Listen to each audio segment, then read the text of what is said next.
Hi, and welcome back to our channel, Pay Down Debt Solutions. Today I want to pull it back for you guys just a little bit so anybody that's new to us can kind of get the idea and get the gist of velocity banking and the pay down way. So in order to live in today's society, right, and to be able to thrive and survive with all the debt that's out there, the banks are teaching us to do one thing, and that is to park our park our income into the bank. When we do that, they then take that money and they loan it out to other people, which doesn't do you any good and it doesn't do me any good for the most part, okay? Unless you're trying to get a loan, right?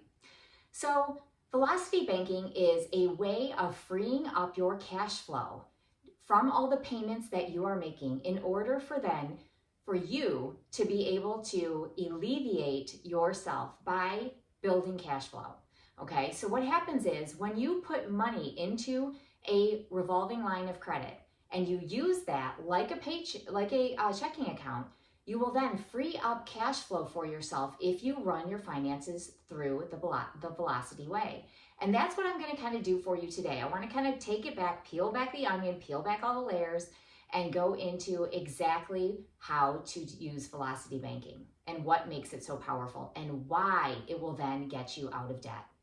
So Paydown is the company that my husband and I put together, and we've built it based on the knowledge of velocity banking. We were just like you. We were in a position where we wanted to get ourselves out of some debt. We wanted to, free up the payments. We call ourselves payment poor because we had all these payments that were just strangling us, okay? And I know everybody feels that because we are nickeled and dimed basically to death. All of the little itty bitty subscriptions out there, all of the things you purchase, all of the, the credit cards for clothing that you want to purchase for you, yourself, your husband, maybe your kids, and you figure, oh, no big deal, I'll just pay it right off.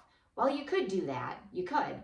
But most likely what happens is you find yourself getting more and more and more and more credit cards, leading you into more and more and more debt, right? And it's not just credit cards that get us into debt, right? I mean, there are other things too. There are loans that we take out. Maybe we want to, do home improvements, so we take out a loan because the minute you go to that bank, they are going to tell you, go get a loan, okay? They're going to say, hey, we've got this great home equity loan for you, and you can do those home improvements with a home equity loan because the interest is so low compared to other interest rates out there. So never alone, ever. We do always a line, never alone. And I'm about to show you why, okay? So the 3 steps to financial freedom is the pay down way. The pay down way is number 1, to organize your bills. Number 2, to identify your strategy. And number 3 is to implement that strategy. So when you organize your bills, let me guess, there's a lot of you out there that really have no idea what the heck you've got coming and going out of your account. Actually, probably everybody knows about what they have coming in because you guys are payment poor just like we were, and we were living paycheck to paycheck. So you probably have a pretty good idea of the income coming in, but not so much what's going out of your household, right? What kind of expenses you have. Most people don't really have a good idea of this because they're living on credit cards, okay? And it's the society and it's the interest rates out there that are causing all of this to happen. It's not your fault, but I'm going to show you how to get out of that, okay? Again, so you're going to organize your bills, right? You're going to, number 1 step for the pay down method is to organize your bills. It's going to be all of your bills and all of your income. So what are those, right? What are the bills? Well, you might have home loans. You might have some credit cards. You might have insurance payments. You might have medical bills. Maybe you're paying insurance out of your pocket, your medical insurance out of your pocket. Or maybe you have medical bills because you had a procedure of some sort that you're still paying on. Subscriptions. I ask everybody this, do you really need it? I mean, there are a million subscriptions out there. Hulu, Netflix, Amazon Prime, all of this stuff out there, right? All of these little itty bitty subscriptions that we end up signing up for that are probably killing you and nickel and diming you to death. I know this because the other day I wiped out $200 in ridiculous subscriptions I didn't even realize I had. Now, and I say that I know what's coming into my household, but that was actually a surprise to me. I didn't realize there were little things that we signed up for, things I've gotten for my kids that we forget to then cancel, And there you go. That's how you end up with, $200 extra in payments going out that you don't even realize. So pay attention to that. Okay, so utilities, all of the utilities that you pay, groceries, gas, your monthly spend money. So everybody kind of should allocate some money for, spend, whether it's grabbing McDonald's for the kids or some items of clothing you might need, whatever, right? Little incidental things that give you a little bit of money to play with. All right, so that's spend money. And then you need to know, of course, all of the deposits that are coming into your account. Some are direct deposit, maybe you've got some annuities, some annuity payments, maybe it's an IRA distribution that you've taken, maybe it's investment income, maybe you guys have some investment income coming in. But regardless, you need to know everything that's going on in your financial picture, and that is what I mean by organize your bills. Okay, step number 2, the pay down way, is to identify. You're going to identify what debt destroyer you will use. So again, in peeling back those layers, just like I talked about, I want to talk to you guys about the RLOCs, okay? So that's obviously an acronym, and it's, lingo, banking lingo. An RLOC is a revolving line of credit, okay? So it's a revolving line of credit. So what exactly is a revolving line of credit? Not just the tools, but like what's the definition, right? So a revolving line of credit is a line that is basically open-ended. You can put money in and take money out. You can put money in and take money out. It is different from a loan because a loan, you cannot do that with. Once you make a payment and you put money in, you can't then take it back out, okay? So the revolving lines of credit become incredibly important and very useful because revolving lines of credit are configured on an average daily balance. And an average daily balance is how we use Velocity Banking to then eliminate most interest, okay? So when you're dealing with a loan, not a line of credit, but a loan, such as your mortgage or, a home improvement loan of some sort, those loans are amortized, meaning that they're on a schedule and they're all front-end loaded. Okay, so what does that mean, Jen? What does front-end loaded mean? That means, quite simply, that the interest you're going to pay is loaded up to the front of that line or mortgage. And then as your mortgage or mortgage or loan goes on, the interest then decreases, and then the principal, then, you pay more towards the principal. So in the beginning of a loan, you're paying way more in interest than you are principal, and towards the end, you start to pay more of the principal and then less of the interest. So why do they do that? Why is that, do you think? Well, I can tell you that for a mortgage, right, we know that the average person moves or refinances within the first 3 to 7 years. Think about that. The first 3 to 7 years, if you were refinance your mortgage and you have already paid, chunks of interest in the first 3 years, and then you go and refinance again, maybe you're pulling in debt to do it, you then reset that interest that you've paid on that mortgage. So it's brilliant, right? It's brilliant when you think about it, but it's awful. And I always say it's the devil's tool. I do not like mortgages and I do not like loans because of that front end interest, okay, that front end load. Now, are they useful? Yeah, they're useful because you're going to get a house out of it, right? And you might get some home improvements too if you're doing a home equity loan. But there is a better way, okay? There is a better way, and that's exactly what Velocity Banking is all about. So revolving line of credit, remember, it's money in and you can take money out. So what are those revolving lines of credit? Well, first and foremost, and one of my favorites would be your home equity line of credit, okay? So you've got a home equity line of credit, you've got a BLOC, which is a business line of credit, you've got a PLOC, which is a personal line of credit, and you have credit cards, okay? Those are all revolving lines of credit. Remember, you can put money in to make a payment and then you can charge it back up, and you put money in for your payment and charge it back up. So it's like a circle, right? It's a loop. Now, these destroy debt when they're used correctly, and that's what most people don't know how to do, is how to use them correctly. So what strategy then are you going to use? We're identifying our debt destroyer, okay? So maybe we're going to use one of these tools. Not maybe, we need to use one of these tools, okay? So we're going to use one of these tools to then implement our Velocity Banking through the pay down way, okay? And so you could choose a home equity line, you could choose a business line of credit, you could use a personal line of credit, you could use a credit card, okay? So any one of those can help you destroy debt. Yeah, but Jen, my credit cards are maxed. How am I going to do this when my credit cards are maxed? How can I use that? There's no that line to use. It's all maxed out. Can still help you. We can still teach you how. And if you keep listening and you keep paying attention, I'm going to show you exactly how. Because in this scenario over here that I'm going to work on the board for you, they have no availability and they have no cash flow, okay? So credit cards might be the way that you're going to do it. Maybe you're going to go to the bank and you're going to get a personal line of credit, which is another really great tool. I love these three specifically for that because typically the interest rates are lower obviously than they're going to be on a credit card. And I say obviously because they're backed by something, okay? So a HELOC and a PLOC. PLOC is backed by your personal name, so they are a little bit more expensive, but not quite as expensive as credit cards. But your HELOC is backed by your home, okay? So there's a tangible item that backs that. And then the business line of credit, well, it's backed by your business. So, so typically those can be a little bit lower as well. So you're going to pick which debt destroyer you're going to use, and then you're going to pick what strategy you're going to use, okay? And so when we talk about strategies, we talk about either using one of those by itself, or maybe you're going to use a combination. So maybe you're going to use a home equity line of credit and a 0% credit card to defeat your debts, right? Maybe you're going to do it that way. Or maybe you're going to do a personal line of credit and a home equity line of credit. Or maybe you're going to do a personal line of credit and a 0% credit card. So any combination that you use can be, your strategy, right? That's your strategy.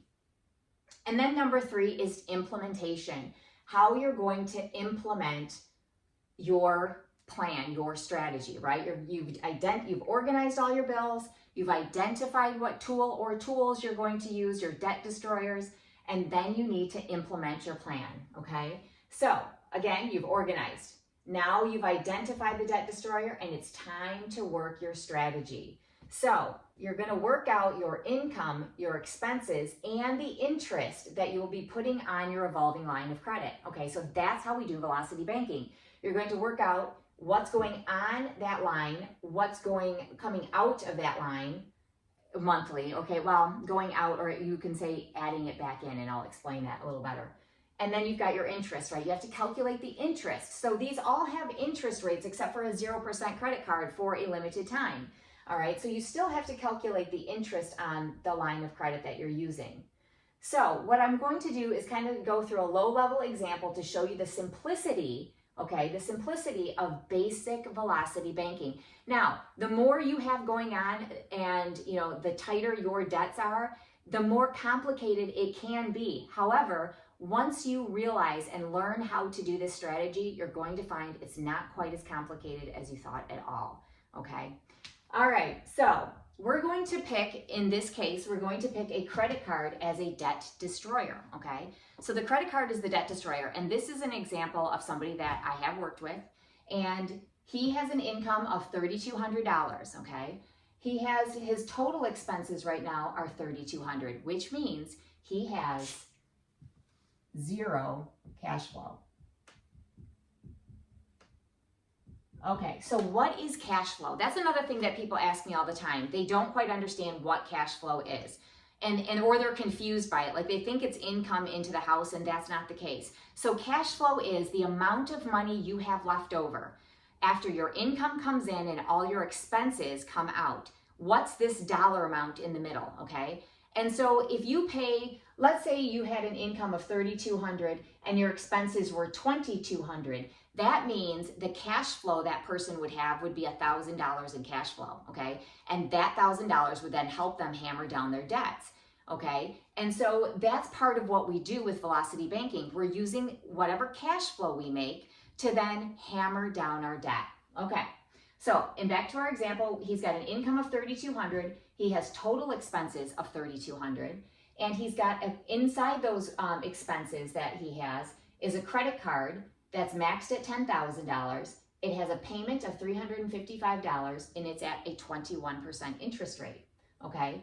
His rent is $1,000, okay? So I want to make that known because the rent has to be held out of his income that we're going to park inside his card, okay? It has to be held because your rent typically cannot be paid on a credit card, okay? So what we teach is that you want to put every chargeable expense you're going to charge on that card, and your income is going to go right into that card. Like a checking account, you're going to park it right there. But something like rent and mortgages can't be paid through a credit card, so that has to be held out, which means effectively he's going to have, $2,200 as his income because we've got to hold out that $1,000.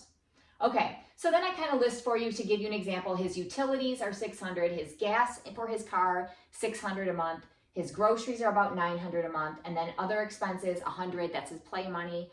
And then if you add it all up, his expenses are $3,100, okay? So or these part of the expenses are $3,100.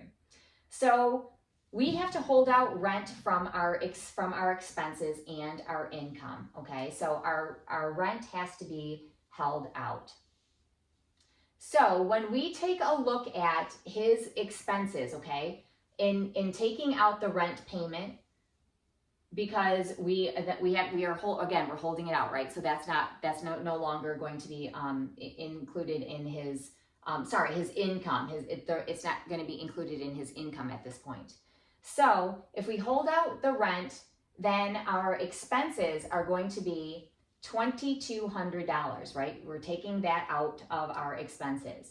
And then our new expenses are going to be $1,845 because we subtract out of our total expenses then the $355 from this payment for the credit card, all right? So the credit card payment then has to be taken out. And why is that? So the credit card is taken out because when you put your income into a credit card, no matter what that payment is, so long as it's less than the income, right, it's going to satisfy the payment, okay? So your payment's then going to be satisfied, and then it comes back as cash flow to you, all right? So we are essentially working his card down by $355 a month when he had zero cash flow to begin with, okay? He had no cash flow to begin with, so we are able to work this down just like that, okay? So again, our credit card balance is $10,000, okay? And he's got $2,200 as his income, holding out some money for his mortgage, okay? Because we can't put that in, we have to pay for that. All right, so that's gonna come out. Now, he's got 70, so once he does that and brings in the $2,200, it's going to drop his balance to $7,800, all right? But then, again, his expenses, his new expenses, minus that $355, because that's wiped out, right? That payment's wiped out, it's come back to us as cash flow. This $1,845 then becomes our new expenses. And so those expenses are going to then be added back in slowly throughout the month, okay? Those are gonna come in slowly throughout the month. So now then we have to configure the interest rate. So what is his interest rate and how do I know what that is? Well, we said that his credit card was at a 21% interest rate, okay? So if his credit card's at 21% interest rate, we can configure that very easily, running it the Velocity Banking way, knowing that due to the average daily balance, his card is his interest rate is going to slowly drop, okay? So when we have 10,000 and we bring 2,200 income in, it drops to 7,800. And then the expenses have to be added back in, right? And then the interest. So how do we find this? You take your high balance and your low balance for the month, you add them together, and then you're going to divide them by 2. That gives you your average, all right? So then you take that average and you multiply it by 0.21, okay? Because that is your 21%. So if you multiply it by 0.21, you're going to get the annual interest rate, okay, for the entire year. But we don't want the entire year. We only want 1 month of that, and we want that first month. And so that number ended up being 156, and I round up, okay? So 156 is the interest for that. So now he's got expenses coming back in, and he's got the interest added back in. So now his card's at 9,801. So 9,801 is his new balance, okay? And then we're gonna bring in our income once again. $2,200 comes in, we're gonna park it right on that credit card, and then it drops us to 7,601.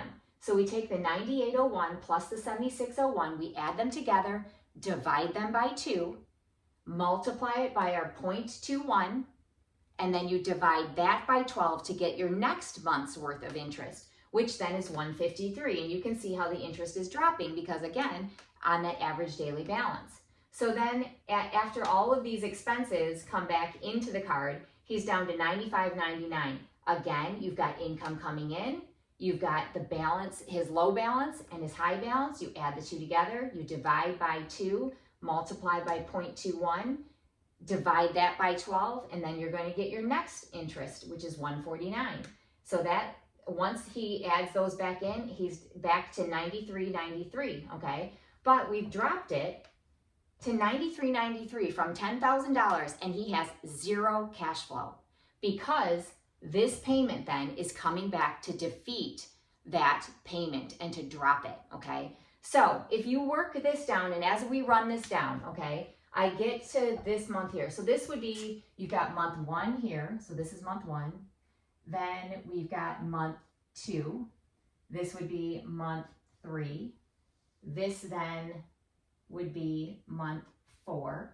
This would be month 5, month 6, and this would be month 7. Okay, so I took it to 7 months for you, knowing that, well, I ran out of board for one, and number 2, I wanted to write other numbers for you, so I left that there. So 31 months is what it took him to defeat this, or what it will take him to get rid of this debt, okay? That's 2.5 years. Think about that, 2.5 years, and he has zero cash flow. We created cash flow for him from that card, all right?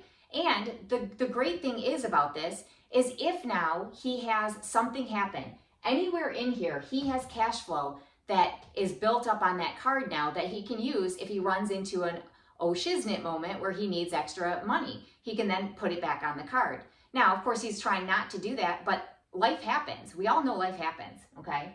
So it took him 31 months or 2.5 years, okay, to pay this off. He's going to spend then $2,872 in interest versus what he would have spent had he just continued to make his payments without doing the Velocity Banking way. It would have taken him 40 months to pay off this card. It would have taken him 3.4 years to do it, and he would have spent $38.97. That's about $1,000 more in interest that he would have paid to run it the way he was currently running it and to keep him at a zero cash flow. So there is incredible power in Velocity Banking. And so I'm going to take you through a couple more scenarios. I just want you to see what he then would have done if he had, let's say, and this was actually done in conversationally with him, right? Because if he were to then go in and move back in with his parents, okay? So that was something that he could have done because right now he's renting a house with some friends of his. And so if he were to move back in with his parents for a bit of time, it would take him then 6 months, okay? 6 months to completely pay off that card using the extra cash flow from the rent that he would receive plus the $355. So after that, if he wants to go and get himself, get a place of his own, he sure can. But this will help him in the long run kind of alleviate some of that pressure from this credit card. Being, $10,000 in credit card debt when you're 23 years old is pretty tough. I mean, that's hard to do, right? So thank you guys for watching. Just wanted to take it back low level and kind of peel back the layers a little bit and go over Velocity Banking, the power of Velocity Banking, and show you can be debt-free. We make you debt-free by giving you choices, but it's up to you to make those changes. Have a great day. Thanks.